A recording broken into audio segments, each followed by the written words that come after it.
Try to remember your third birthday. Not a photo of it, not a story someone told you about it, the actual memory, from the inside, the way you experienced it in that moment. You probably can't. Most people can't recall anything specific before the age of 3 or 4, and even memories from ages 4 through 7 tend to be fragmented, hazy, more like scattered photographs than a continuous film. This isn't because nothing happened to you. You were there. You were learning language, forming attachments, building the foundation of your entire personality.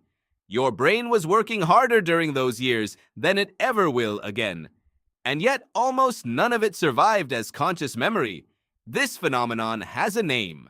Psychologists call it infantile amnesia, and it might be one of the strangest, most revealing blind spots in human cognition. Not because memory failed you, because in a very specific sense, it was never meant to succeed in the way you assume it should have. To understand why you can't remember being a baby, you have to start by letting go of an assumption almost everyone carries without examining it. The assumption that memory is like a video recorder, capturing experience and storing it for later playback. If that were true, infantile amnesia would be a catastrophic failure. Years of footage simply lost. But memory was never built to work that way, and understanding how it actually works reveals something profound about what it means to become a person at all. Let's start with the earliest serious scientific investigation into this gap. In the late 19th century, a French philosopher and psychologist named Hippolyte Bernheim Raybould first documented systematic accounts of adults being unable to recall the earliest years of their lives, but it was Sigmund Freud who gave the phenomenon its name and its first major theory. Freud believed infantile amnesia was a form of repression, that early childhood memories, particularly ones tied to instinctual urges and family dynamics, were pushed into the unconscious because they were too psychologically threatening to retain in accessible form. For decades, Freud's repression theory dominated the conversation. But as cognitive psychology developed more rigorous experimental methods through the 20th century, that explanation began to crack under scrutiny. If repression were the cause, you'd expect memories to exist somewhere, buried but recoverable, perhaps through therapy, hypnosis, or careful prompting. But study after study has shown something different. The memories don't appear to be hidden. They appear to never have been formed as stable, retrievable memories in the first place. This shifted the entire scientific conversation from a question of psychological defense to a question of neurological development. And that shift, it turns out, opens up something genuinely fascinating about what your brain was actually doing during those forgotten years. Consider what's happening inside an infant's skull in the first few years of life. The hippocampus, the brain structure most responsible for forming new long-term memories, is still under construction. A researcher named Nora Newcombe, who has spent much of her career studying the development of memory in children, has shown that the hippocampus continues maturing well into early childhood, with key neural circuits not fully wired until somewhere around age 4 to 7. Before that point, the infrastructure required to store experiences as coherent, retrievable narratives simply isn't finished being built. This doesn't mean infants and toddlers aren't learning. Quite the opposite. A different memory system, sometimes called implicit or procedural memory, is fully operational from a remarkably early age.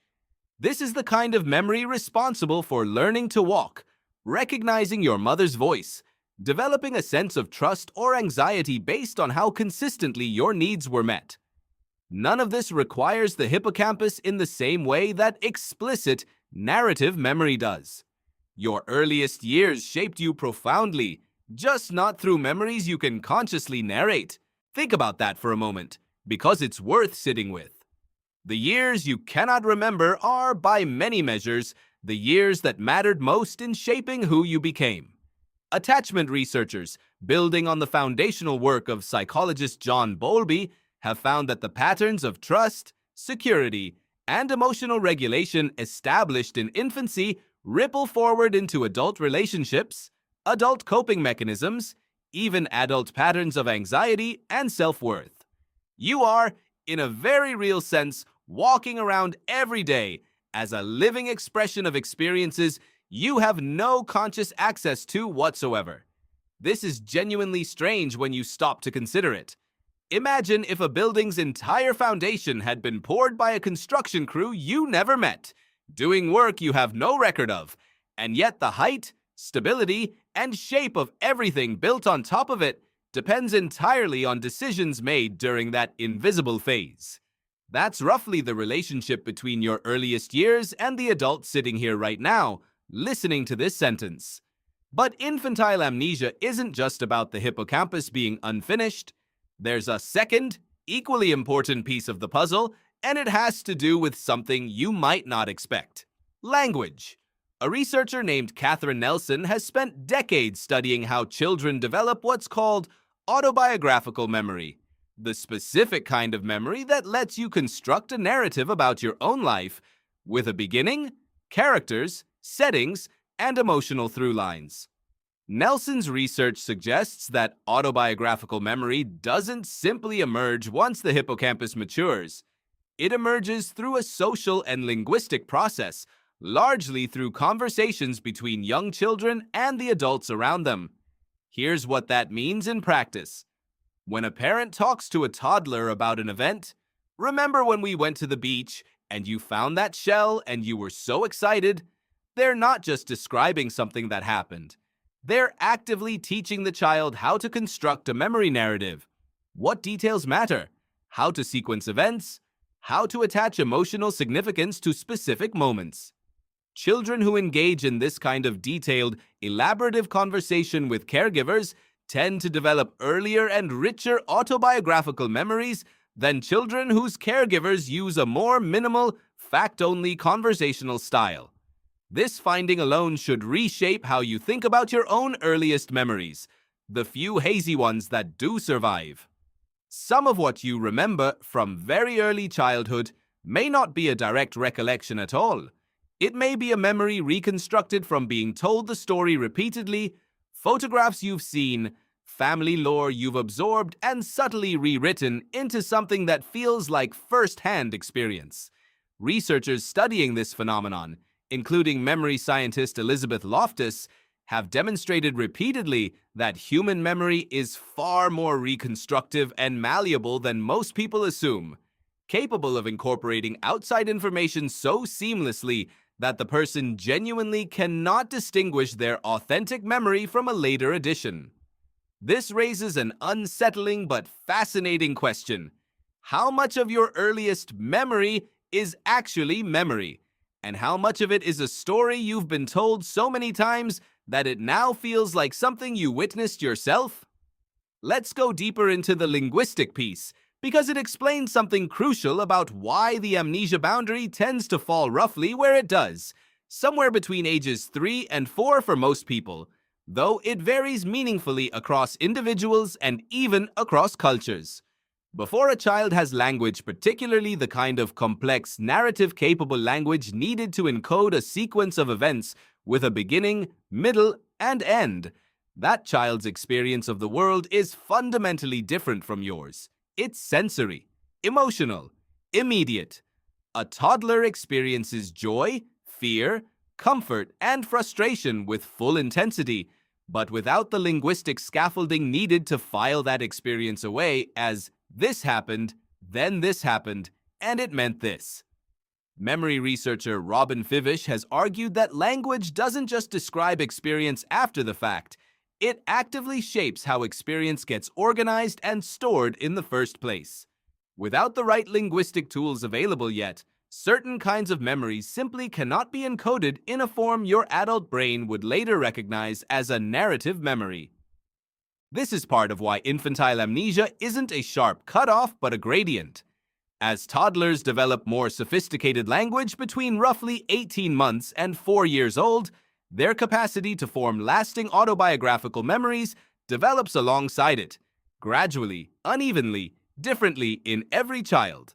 Some adults retain a handful of vivid, isolated memories from age 2 or 3. Most don't reliably retain anything from before 3 or 4. By 6 or 7, most people have at least some stable, narratively coherent memories that persist into adulthood. The dividing line isn't a wall. It's closer to fog gradually lifting.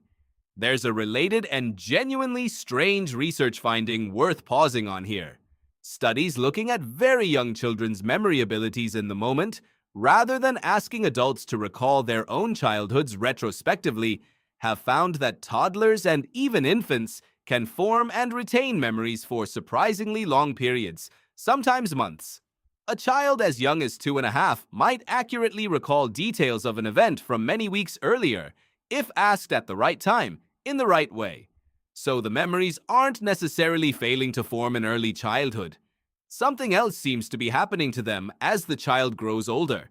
They appear to fade out, becoming inaccessible, even though they may have existed briefly as functioning memories at the time. This has led some researchers to propose a fascinating and somewhat unsettling hypothesis. Infantile amnesia might not simply be about memories failing to form. It might also be about the brain's memory systems being reorganized so dramatically during early childhood that early memories become orphaned, stored using neural architecture and indexing systems that get substantially restructured before the memories can be permanently consolidated using more mature systems. In a sense, the brain that formed those early memories and the brain you have now are, structurally, different enough that the old memories may be present somewhere in the system, but functionally unreachable, like files saved in a format your current operating system can no longer open. Some support for this comes from research into hippocampal neurogenesis, the process by which new neurons continue to be generated in certain brain regions throughout early life, at a much higher rate during infancy and early childhood than at any later point. A researcher named Paul Frankland, working with colleagues studying memory and neurogenesis, has proposed that this extraordinarily high rate of new neuron production in early childhood might actually destabilize or overwrite existing memory traces, essentially because the rapid integration of new neurons into existing neural circuits disrupts the delicate connections those circuits depend on to retain stored information. Under this model, the very process that makes a young child's brain so remarkably plastic, so capable of rapid learning and adaptation, might be the same process that erases the specific narrative memories formed during that period. If this hypothesis holds up, there's something almost poetic about it. The reason you can't remember being 2 years old isn't that nothing was recorded. It's that your brain was so aggressively, productively rewiring itself, laying down the foundational architecture for language, social understanding, and emotional regulation, that the specific memories of that period became collateral damage in the service of something larger, building the very capacity for memory and selfhood that you rely on for everything that came after. This brings us to perhaps the most philosophically interesting implication of infantile amnesia, what it suggests about the nature of selfhood itself. Most people walk through life with an implicit assumption that there is a continuous self that has existed since birth, accumulating experiences like a thread being woven longer and longer over time. But infantile amnesia suggests something stranger. The self that exists today, the one capable of constructing autobiographical narratives, reflecting on its own past and saying, "I remember when," is not simply a continuation of the infant that existed at birth. It's something that had to be built gradually through the maturation of memory systems and the acquisition of language, and that construction process effectively erased its own foundation in the process. Philosophers studying personal identity, including those working in the tradition established by thinkers like Derek Parfit, have long debated what actually makes you the same person across time, given how much physically and psychologically changes between infancy and adulthood. Infantile amnesia adds a strange wrinkle to this debate. In some meaningful sense, the narrative self you experience as you, the one with memories, a backstory, a sense of continuous identity, doesn't actually stretch all the way back to birth. It begins somewhere in early to mid-childhood, Once the linguistic and neurological infrastructure for autobiographical memory has matured enough to start reliably saving data. Everything before that point shaped you immensely, but you, the narrating, remembering self, were not yet present to witness it happening. This is worth sitting with, because it reframes something that might otherwise feel like a deficiency into something closer to a developmental milestone. You don't remember being a baby not because something went wrong, but because the you capable of remembering hadn't finished forming yet. The baby who experienced those years and the adult who can't recall them aren't separated by failure. They're separated by the very process of becoming a person capable of memory in the first place. There's another layer to this worth exploring, one that connects infantile amnesia to broader questions about how memory functions across an entire human life, not just in early childhood. Researchers studying what's called the reminiscence bump have found that adults, when asked to recall significant life memories, disproportionately recall events from adolescence and early adulthood, roughly ages 10 through 30, compared to other periods of life. This isn't infantile amnesia exactly, but it's a related phenomenon, suggesting that memory formation and retention isn't uniform across a lifespan. Certain periods, particularly those involving identity formation, novel experiences, and major life transitions, seem to be disproportionately well encoded and well preserved, while other periods, including early childhood and, to a lesser extent, later middle age, are comparatively underrepresented in long-term autobiographical recall. Taken together, infantile amnesia and the reminiscence bump suggest something important about what memory is actually for, evolutionarily speaking. Memory doesn't seem to function as a neutral, comprehensive archive of everything that happened to you. It functions more like a curated narrative, weighted heavily toward the periods of life when identity, social roles, and core beliefs about the world are actively being constructed. Early childhood is foundational, but it's foundational in ways that don't require, or perhaps even benefit from, conscious narrative recall. The skills, attachments, and emotional patterns formed then get carried forward in implicit memory, shaping who you become, while the explicit narratable record of those years gets sacrificed, possibly because the brain that did the recording wasn't yet stable enough, structurally, to preserve it through the dramatic reorganization that childhood development requires. So what does all of this mean for how you should think about your own earliest years, the ones you can't access? It means, first, that the absence of memory is not the same as the absence of impact. You were shaped, profoundly and permanently, by experiences you will never consciously recall.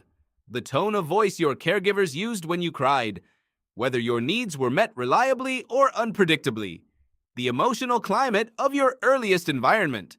None of this lives in your explicit memory, but all of it lives in you, encoded in implicit memory systems, in attachment patterns, in the baseline emotional regulation strategies your nervous system developed before you had words to describe any of it. It also means that the handful of early memories you do have, the ones that feel solid and vivid, deserve a certain amount of healthy skepticism. They may be authentic. They may also be reconstructions, built from photographs, family stories, and the natural human tendency to fill narrative gaps with plausible detail. This isn't a flaw unique to early childhood memory. It's how all human memory works to some degree throughout life.